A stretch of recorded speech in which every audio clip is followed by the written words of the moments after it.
বাংলাদেশ জাতীয়তাবাদী দল বিএনপির 25 সালে গত বছরের সেপ্টেম্বর মাসে সারা বাংলাদেশে একটি র্যালি ছিল। সেই র্যালিকে বাদ দিয়ে মানুষের যাতে জনদুর্ভোগ না হয়, তখনকার বিএনপির ভারপ্রাপ্ত চেয়ারম্যান জনাব তারেক রহমান, বর্তমানে বাংলাদেশের নবনির্বাচিত প্রধানমন্ত্রী, আমাদের এই দেশকে যাতে আমরা সুন্দরভাবে এগিয়ে নিয়ে যেতে পারি কর্মসূচি দিয়েছিলেন। লেক পরিষ্কার ডোবানালা করা কর্মসূচি দিয়েছিলেন। তখন আমরা 60 দিন একটানা এই লেকটারই পিছনে আমরা 4 কিলো পরিষ্কার পরিচ্ছন্ন করেছি।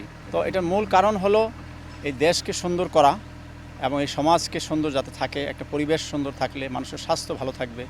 এবং মশা মাছি আপনি এখানে দেখেছেন কি পরিমাণ ময়লা এবং গন্ধ, মশা এবং মাছি। প্রধানমন্ত্রী হিসাবে বলেছেন সপ্তাহে একদিন বিএনপির সারা দেশের এমপি, ডিসি যারা রয়েছেন, জেলা প্রশাসক এবং পৌর দায়িত্ব রয়েছেন, থানায়, উপজেলায়, সকলেই আপনারা বিএনপি অঙ্গ সংগঠন কাজ করেন। সাথে সকল দল আপনারা এই সমাজটাকে পরিষ্কার পরিচ্ছন্ন করে সুন্দর বনায়ন করে আমরা এই দেশকে সুন্দর করি।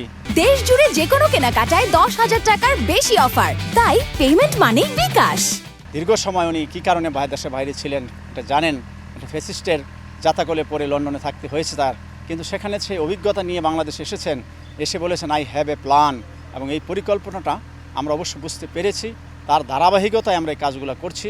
এখানে আবার আমরা 3 কিলো হবে প্রায় আপনার শান্তমরিয়ম ইউনিভার্সিটি, ওয়ার্ল্ড ইউনিভার্সিটি, প্রায় 10-12 হাজার স্টুডেন্ট। এখানে বিজিএমই ভবন, দক্ষিণে রয়েছেন ইসকন মন্দির, পিছনে মেট্রো অবকাঠামো।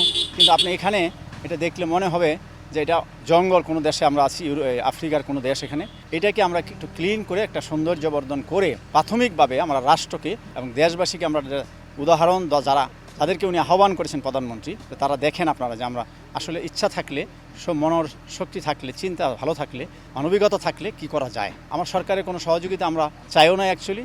এখন যেটা আমাদের 2-1 দিন আগে আমরা এলজিডি প্রতিমন্ত্রী আমাদেরকে দাওয়াত করেছিলেন, তিনি জানতে চেয়েছেন ঢাকা মহানগর উত্তরে যদি পরিষ্কার পরিচ্ছন্নতা এবং বৃক্ষ বনায়নের জন্য যদি আপনারা ব্যাপক আকারে কাজ করেন, সেই সক্ষমতা লোকবল আপনাদের আছে কিনা। আমরা বলেছি ইনশাল্লাহ আছে।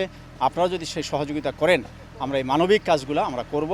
এবং এটা বিভিন্ন এলাকায় যদি আমাদের থানা, ওয়ার্ড পর্যায়ে বিএনপি এবং বিভিন্ন অঙ্গ সংগঠন, স্টুডেন্টরা আছেন, সকলকে সম্পৃক্ততা করে কাজ করলে এখানে তারা একটা সময় যদি এখানে ব্যয় করে, তাদেরকে স্বাভাবিক একটা মানুষের আসা যাওয়া, পানি, নাস্তা, একটা খরচ যে বিষয় থাকে, এটা বড় আকারে করতে গেলে আমার ব্যক্তিগত পক্ষে যেটা আমি দীর্ঘ 8 মাস ধরে করছি সেটা আসলে সম্ভব নয়। সে সহযোগিতা চেয়েছি, দেখা যাক রাষ্ট্র যদি সহযোগিতা করে আমরা সেভাবে করব। আর রাষ্ট্র সহযোগিতা না পেলে আমি আমার সাধ্য অনুযায়ী আমাদের কিছু ভাই ব্রাদার যারা কাজ করছেন, আপনারা দেখছেন অনেকেই করছেন, তাদের মধ্যে থেকে আমরা মিলে এই কাজটা আমরা বিভিন্ন জায়গায় ইনশাল্লাহ আমরা করব এবং চলমান থাকবে ইনশাল্লাহ। আর আমার সবচেয়ে বড় কথা, একজন প্রধানমন্ত্রী, বাংলাদেশের মানুষ যার দিকে তাকিয়ে আছে, আমি তার দিকেই, তার চিন্তা চেতনা থেকেই যে একটি সুন্দর দেশ উনি গড়তে চান এবং স্বাস্থ্যসম্মতভাবে মানুষ যাতে বাঁচে, মানে স্বাস্থ্যগত কোনো সমস্যা না হয় এবং সুন্দর বনায়ন হয় এই দেশে, এবং নদীগুলার চতুর্পাশে গাছ থাকবে, বাড়িগুলা সেরকম দৃষ্টিনন্দন হবে। আর আমাদের এখানে তুরাগ থেকে এই মেট্রো, দক্ষিণ মেট্রো পর্যন্ত 6 কিলো জায়গা আমরা হাতির ঝিলের আদলে এবং ধানমন্ডি লেকের আদলে যদি এটা গড়ে ওঠে, এই অঞ্চলে দেখেন আপনি ধানমন্ডি এলাকার মানুষজন, ধানমন্ডির জন্য একটা অবকাঠামো রয়েছে, লেক, আপনার বাড্ডা রামপুরার জন্য রয়েছে আপনার ওই এলাকায় একটা হাতির ঝিলের লেক, আপনার গুলশানের সোসাইটির জন্য রয়েছে গুলশান। কিন্তু আমাদের উত্তরা অঞ্চলে প্রায় 20 লক্ষ লোক মানুষ বসবাস করে, টঙ্গী,